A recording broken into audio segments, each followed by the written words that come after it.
Happy Martin Luther King Jr. Day. Today I'm going to talk about something close to you, Steve. You live in Stony Point, right? Last I checked.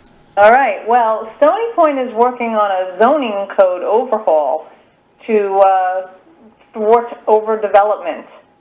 You may be familiar with this, or you may have already read the story in Rockland County Business Journal.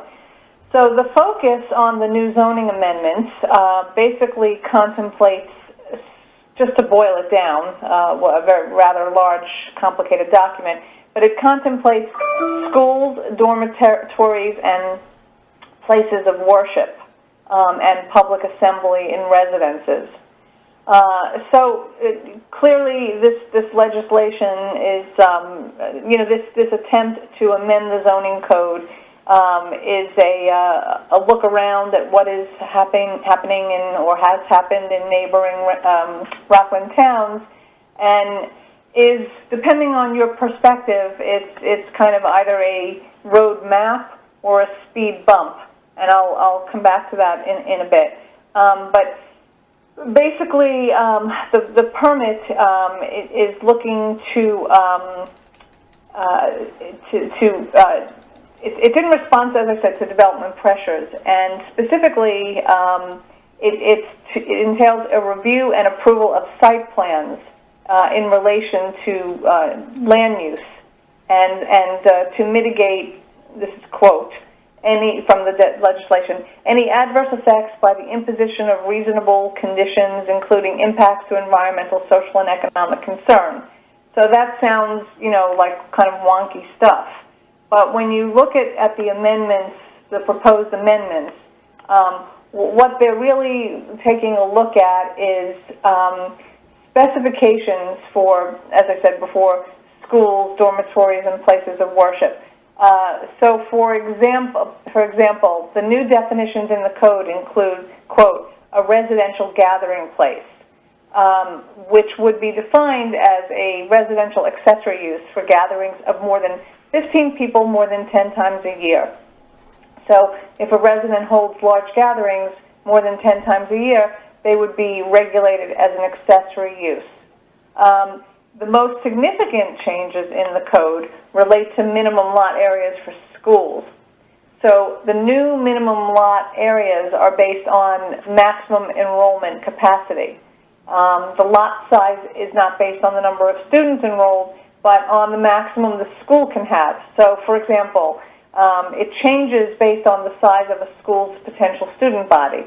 So if a school has an enrollment of 700 students, that would require the applicant to have 120,000 square feet for the first 100 students and 600,000 square feet for the next 600 students for a minimum lot of 16.5 acres.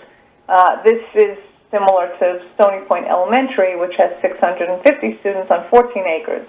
But a school with an enrollment of 2,500 students, which is a large school, would require over 60 acres of land, similar to North Rockland High School, which has over 2,500 students on 63 acres. And I think it's been said that there is no piece of land available of that size in Stony Point. The legislation also contemplates if a school wants a dormitory, then the required acreage would increase dramatically. And then the legislation also takes a look at the definitions that distinguish between community and neighborhood places of worship. So a neighborhood use for a place of worship cannot exceed 200 seats.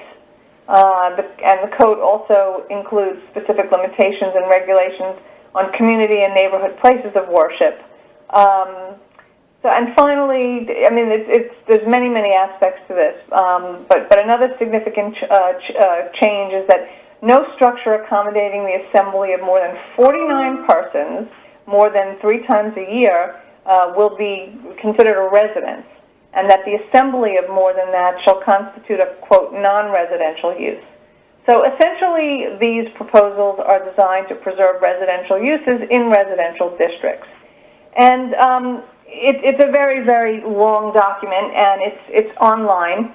So anybody who wants to really dig in and take a look at it, and really, everybody should, not just in Stony Point. I think it's sort of an interesting document that reflects the concerns of Rockland County broadly, and so that's why I'm suggesting that folks out there take a look at this, pay attention to this, see how this sort of snakes through the process of being approved.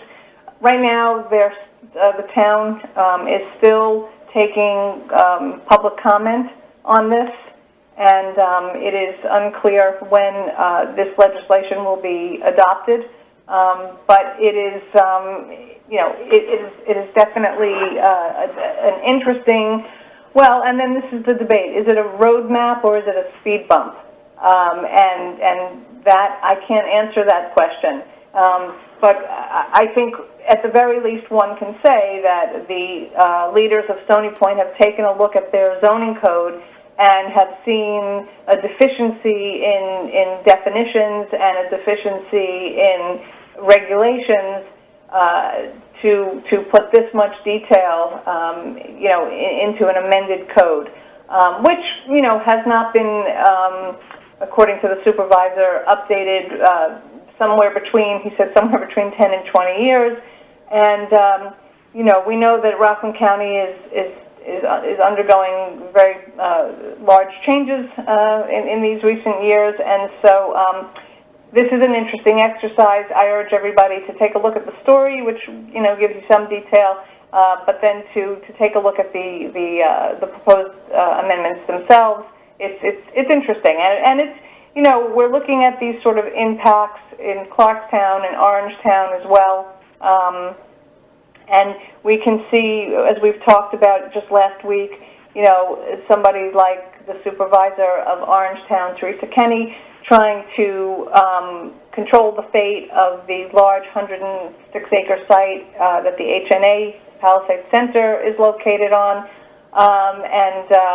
So there's a lot of pressure on town and village leaders to figure out what hand they have in the destiny of how their towns are developed going forward.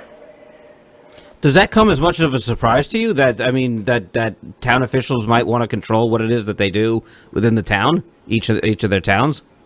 I am rarely surprised about anything. However, I think that this is an interesting, proactive exercise that's going on, and I think that I've not seen anything as specific as this Stony Point document that really, it's not subtle, about what they're trying to do.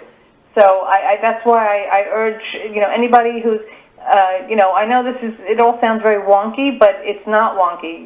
This is the concern of everybody across the county, this overdevelopment, and so I urge everyone to take a look at this document and to urge their own town officials to have the kind of vision going forward so that their towns are developed responsibly. Don't you think that's something that's on everybody's mind in Rockland? Yeah, but usually when they do something like this, litigation ensues in one way or another. It's interesting to see how this plays out. Well, it is. That's exactly right. That's an interesting point. I don't know that litigation can ensue unless and until there is a specific proposal.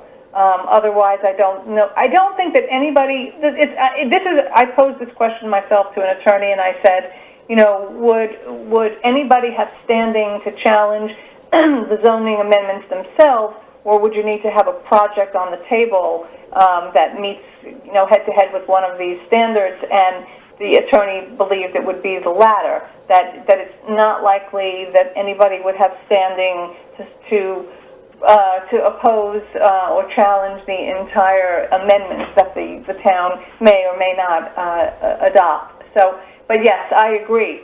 We'll stick a pin in this. We will watch if this is if and when it's adopted. We'll continue to report on the significant changes, And we'll see how this plays out for Stony Point and whether it's a good document for other towns and villages here in the county.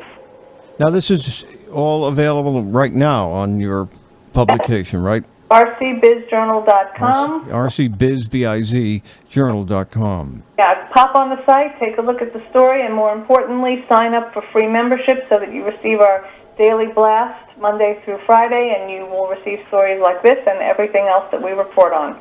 Thank you much, Tina. Talk to you next week. That's Tina Traster of the Rockland County Business